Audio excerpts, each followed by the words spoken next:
El profeta Isaías, en este pasaje del Antiguo Testamento, describe el verdadero himno a la fuerza creadora de la palabra de Dios que anuncia la salvación. Escuchamos la primera lectura.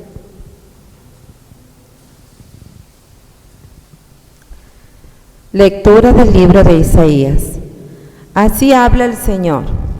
Así como la lluvia y la nieve descienden del cielo y no vuelven a él sin haber empapado la tierra, sin haberla fecundado y hecho germinar, para que dé la semilla al sembrador y el pan al que come.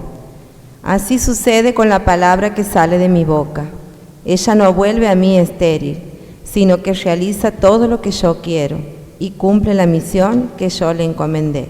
Palabra de Dios. Te alabamos, Señor.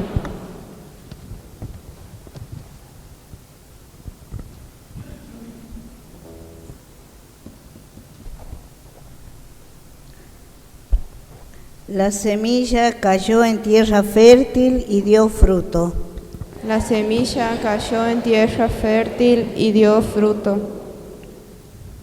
Visitas la tierra, la hace fértil y la colmas de riquezas. Los canales de Dios desbordan de agua y así prepara sus trigales. La semilla cayó en tierra fértil y dio fruto. Riega los surcos de la tierra, empareja sus terrones, la ablanda con aguacero y bendice sus brotes. La semilla cayó en tierra fértil y dio fruto. Tú coronas el año con sus bienes, y a tu paso rebosa la abundancia. Rebosan los pastos del desierto, y las colinas se ciñen de alegría. La semilla cayó en tierra fértil y dio fruto. Visitas la tierra y la hace fértil. Las praderas se cubren de rebaños y los valles se revisten de trigo. Todos ellos aclaman y cantan. La semilla cayó en tierra fértil y dio fruto. En la carta a los Romanos, San Pablo nos expresa que todos aquellos a los que conduce el Espíritu de Dios son sus hijos adoptivos. Escuchamos la segunda lectura.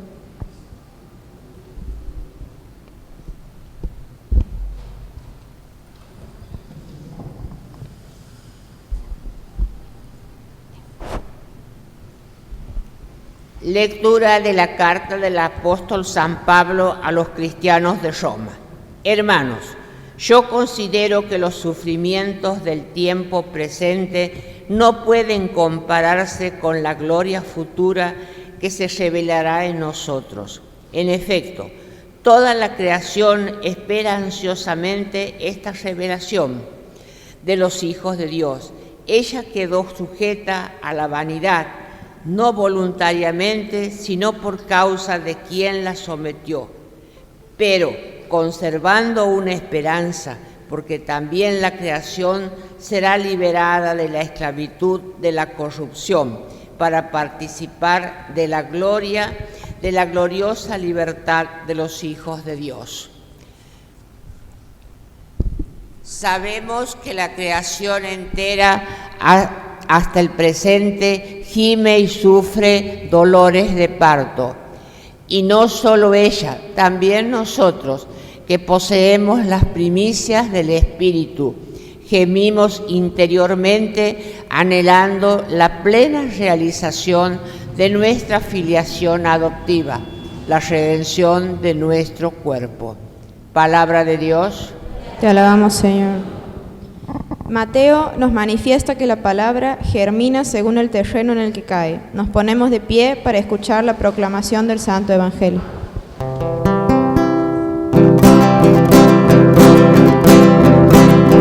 Aleluya, aleluya, aleluya, aleluya, aleluya,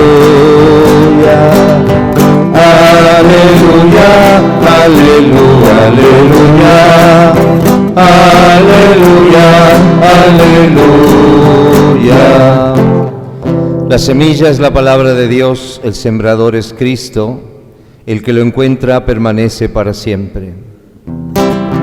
Aleluya, aleluya.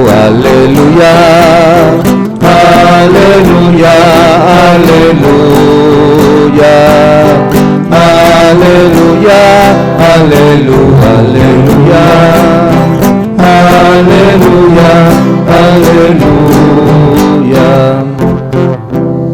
El Señor está con ustedes. Y con tu espíritu.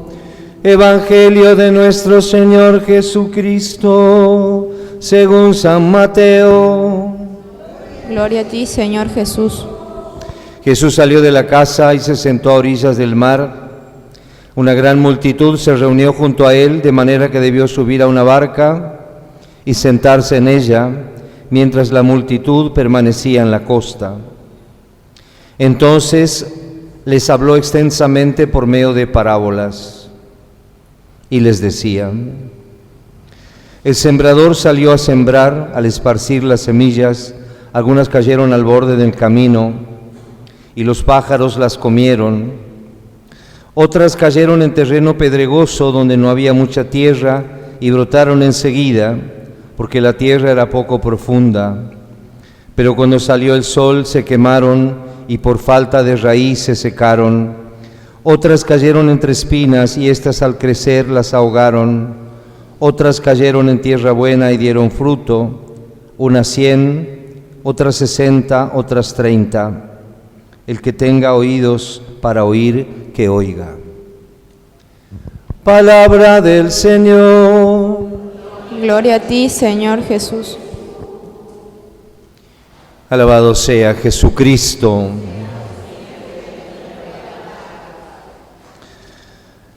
Hemos leído una síntesis de la parábola del sembrador que está en el capítulo 13 del Evangelio de Mateo, que es como la madre de todas las parábolas. Las parábolas son comparaciones, historias, fábulas que tienen un contenido con relación al reino de Dios. Son parábolas que nos explican el misterio del reino de Dios.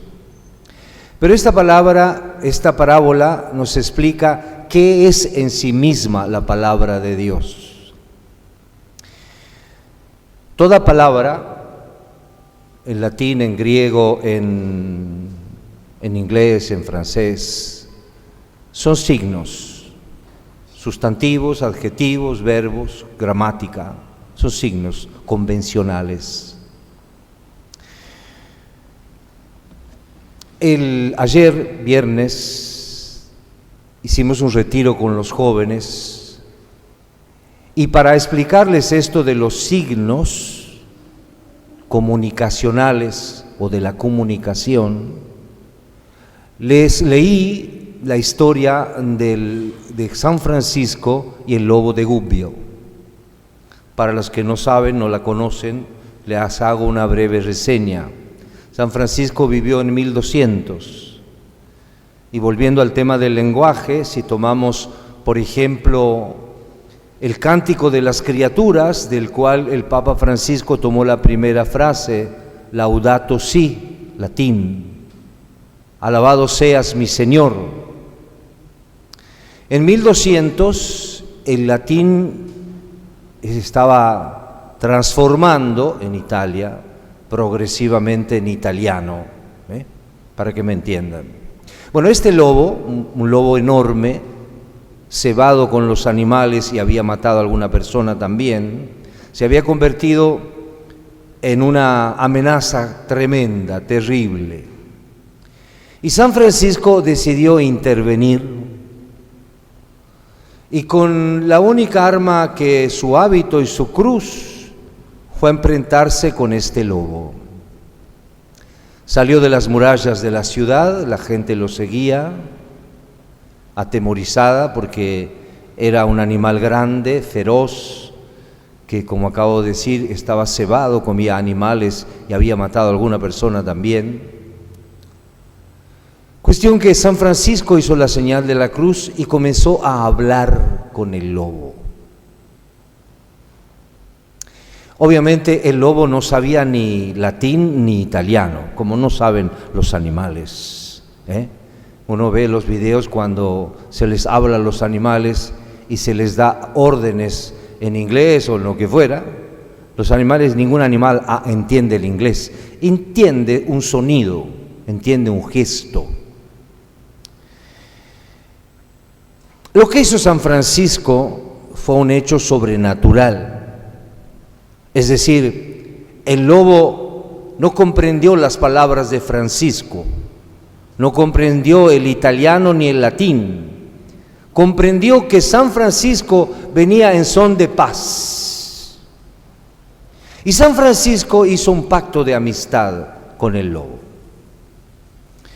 En Gubbio y en todos los relatos franciscanos aparece ese momento en el cual Francisco sella este pacto de amistad entre el lobo, al que él le llama fratello lupo, hermano lobo, y le da la mano. Y el pacto consiste en que a partir de ese momento, el lobo se iba a convertir en un animal doméstico y los habitantes de Gubbio le iban a dar de comer, de modo que él no necesitara matar a ningún animal. Pero volvemos a la palabra de Dios. Decía recién que lo importante de esta parábola no es el contenido que tiene que ver con el reino de Dios, sino cómo funciona la palabra de Dios, cómo funciona el lenguaje de Dios con nosotros. En algún momento de esta parábola, de esta lectura, nosotros hemos leído solamente una síntesis. Los apóstoles le preguntan: ¿por qué nos hablas en parábolas? ¿Por qué utilizas signos? Jesús responde: les hablo por medio de parábolas, porque miran y no ven, oyen y no escuchan ni entienden. Y así se cumple en ellos la profecía de Isaías que dice: por más que oigan no comprenderán, por más que vean no conocerán. Porque el corazón de este pueblo se ha endurecido, tienen tapados sus oídos y han cerrado sus ojos, para que sus ojos no vean y sus oídos no oigan y su corazón no comprenda y no se conviertan. Palabra de Dios. Volviendo al mundo de los animales,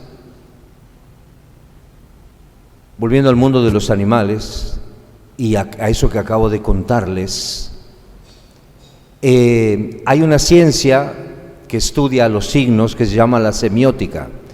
Hay un libro muy hermoso de Umberto Eco que es como el padre de la semiótica.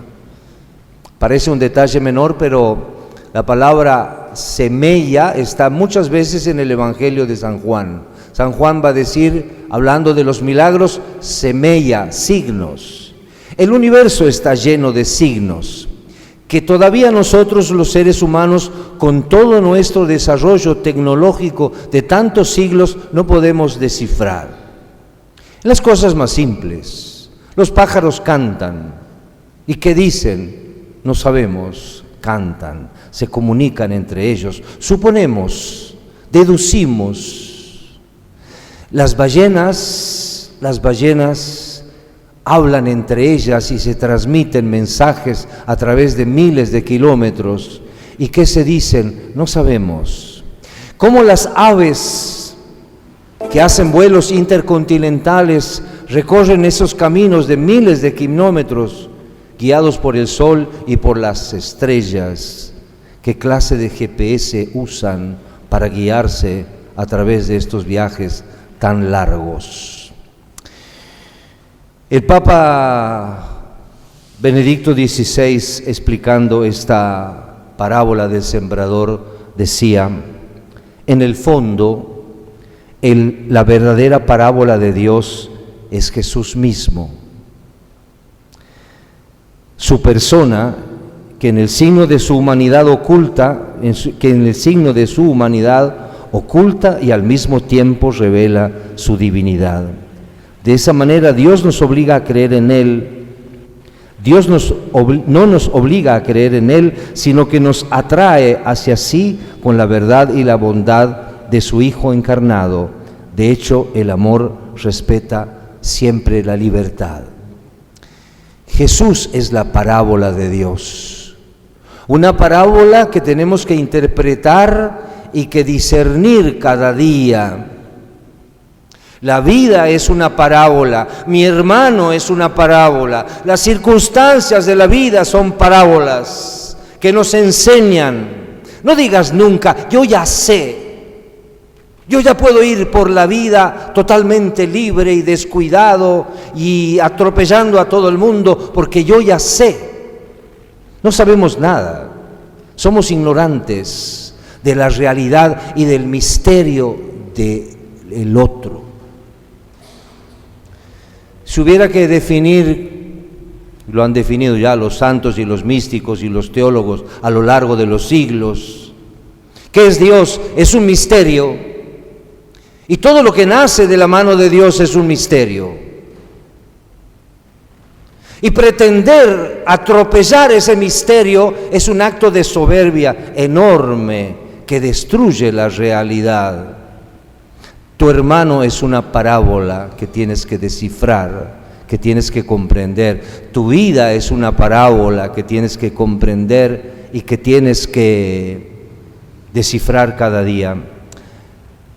Los judíos, sobre todo los escribas y los fariseos, le pedían a Jesús con frecuencia signos, como nosotros. Señor, mostranos que estás.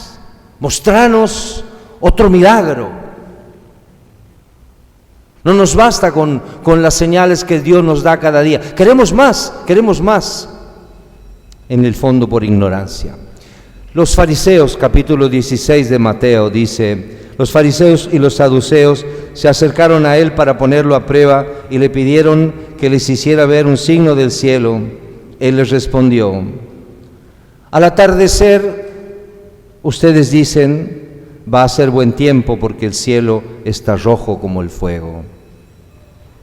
Y de madrugada dicen, hoy habrá tormenta porque el cielo está rojo oscuro. De manera que saben interpretar el aspecto del cielo, pero no los signos de los tiempos. Esta generación malvada y adúltera reclama un signo, pero no se le dará otro signo que el de Jonás. Palabra de Dios. ¿Y cuál fue el signo de Jonás? El signo de Jonás fue el preludio, el preanuncio de la muerte y de la resurrección de Cristo. Jonás fue enviado por Dios a la ciudad de Nínive para predicar su conversión y fue tragado por una ballena y estuvo 3 días en el vientre de la ballena. Jesús es el signo que tenemos que interpretar, su palabra, sus presencias. La vida es una parábola. Y vuelvo a San Francisco. Los científicos, los teólogos podrán estudiar cómo es que San Francisco se enfrentó con este temible lobo y lo convirtió. Le hizo entender lo que era el amor, lo que era vivir en comunión con sus semejantes. Porque en definitiva, lo que hizo San Francisco no solamente era proteger a la ciudad de Asís, que estaba amenazada por la violencia de este lobo feroz, sino también proteger al lobo. Porque él sale en defensa del lobo cuando ya los ciudadanos de Asís, armados, van a buscarlo para matarlo. Y tenían razón en cierta medida. Ese animal se había vuelto una gran amenaza. ¿Cómo se entendió San Francisco en definitiva? Podríamos, como acabo de decir, los estudiosos ver cómo fue el lenguaje verbal, físico, gestual de San Francisco para hacerse entender con el lobo. Lo importante es que el lobo comprendió que el amor estaba en el corazón de Francisco. Y no hay que hacer unos razonamientos muy sofisticados.